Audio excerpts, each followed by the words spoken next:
मान्यवर उपस्थित सज्जन, आदरणीय परीक्षकगण आणि माझ्या सर्व मित्रमैत्रिणींनो, माझे नाव कल्याणी कृष्ण आडे. मी आता 7वी शिकते.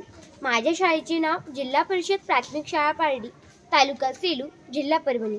मित्रांनो, आज मी तुमच्यासमोर माझ्या आवडत्या वैज्ञानिकाबद्दल बोलणार आहे. या भारताचे मिसाईल मॅन व या लोकांचे राष्ट्रपती असे हे डॉक्टर APJ अब्दुल कलाम.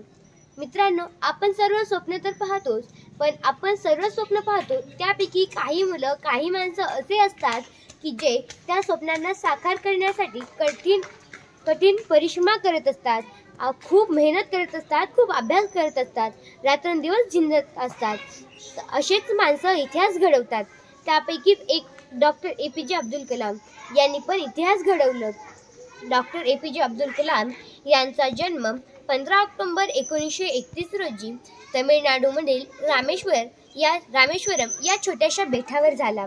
त्यांच्या घरची परिस्थिती अत्यंत बेताची होती. मित्रांनो, तुम्हाला माहीत आहे का, डॉक्टर APJ अब्दुल कलाम हे अत्यंत अभ्यासू, जिज्ञासू व मेहनती होते. त्यांची जेव्हा शाळा व्हायची त्यानंतर ते वर्तमानपत्र वाटायचे, जेणेकरून त्यांची शाळेची थोडा तरी खर्च त्या पैशातून निघावा. बघा बरं, आपण जर असंच केलं, पण आपण तसं न करता आपण आपले आईवडील शिकवत आहेत तर आपण शिकलं पाहिजे. डॉक्टर APJ अब्दुल कलाम यांच्या घरची आर्थिक परिस्थिती अत्यंत बेताची असूनही ते राष्ट्रपती झाले. तर आपण आपल्या घरची परिस्थिती बऱ्यापैकी आहे, तर आपण शिकलं पाहिजे, सवरलं पाहिजे, आपल्याला जे व्हायचं आहे ते स्वप्न साकार केले पाहिजेत. मित्रांनो, डॉक्टर APJ अब्दुल कलाम यांचे अनेक विचार मला फार आवडतात. डॉक्टर APJ अब्दुल कलाम हे जेव्हा या भारताचे राष्ट्रपती झाले तेव्हा ते असे म्हणतात की मी सर्वप्रथम या देशाचा एक शिक्षक आहे, त्यानंतर काहीही. बघा बरं केवढे छान विचार. हे विचार त्यांचे जेव्हाही मी ऐकते तेव्हा माझ्या मनात स्पर्श करून जातात त्यांचे हे विचार. ते असेही म्हणतात की तुम्ही सर्वप्रथम स्वप्न पहा, त्या स्वप्नाला विचारामध्ये रूपांतर करा आणि ते विचार आपल्या जीवनामध्ये उतरवा. हे त्यांचे वाक्य मला फार आवडतात. डॉक्टर APJ अब्दुल कलाम हे केवढे महान होते हे त्यांच्या या वाक्यांमधून, त्यांच्या जीवनांमधून आपल्याला कळतंच. आपण त्यांची गाथा वाचली पाहिजे, त्यांचं जीवन उलगडलं पाहिजे. Doctor APJ Abdul Kalam sir असेही म्हणतात की जर तुम्हाला मोठं व्हायचं असेल ना, तर असं नका म्हणू की मी जर एखाद्या मोठ्या घरामध्ये जन्मलो असतो तर मी मोठं झालो असतो.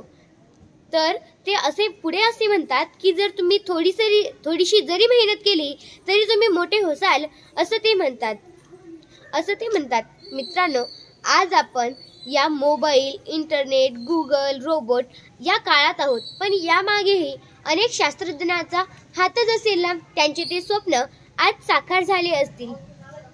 आपण डॉक्टर APJ अब्दुल कलाम यांच्या जीवनामधून असं शिकलं पाहिजे की आपण खूप काही शिकू शकतो, आपण खूप अभ्यास करू शकतो, कठीण तपश्चर्या करू शकतो, प्रामाणिकपणे राहू शकतो. आपण आपल्या या देशाला वंदन केले पाहिजे. यापुढे काहीही नाही. जर आपल्याला खरंच काहीतरी बनायचं असेल ना, तर हेच एक रहस्य आहे की जेणेकरून आपण काहीतरी बनू शकतो. डॉक्टर APJ अब्दुल कलाम यांच्या जीवनामध्ये खूप समस्या आल्या, पण ते त्यांना मात करत पुढे जात राहिले. मित्रांनो, आपण तसंच केलं पाहिजे बरं का. आपले आई वडील आपल्या पाठीमागे आहेत, तर आपण तसंच पुढे चालत आपले आई वडील तर आहेतच ना, तर आपण खूप काही शिकू शकतो, मोठं होऊ शकतो. ही माझी एक छोटीशीच विनंती आहे बरं का मित्रांनो, की आपण डॉक्टर APJ अब्दुल कलाम यांचा जीवन चरित्र उलगडलं पाहिजे.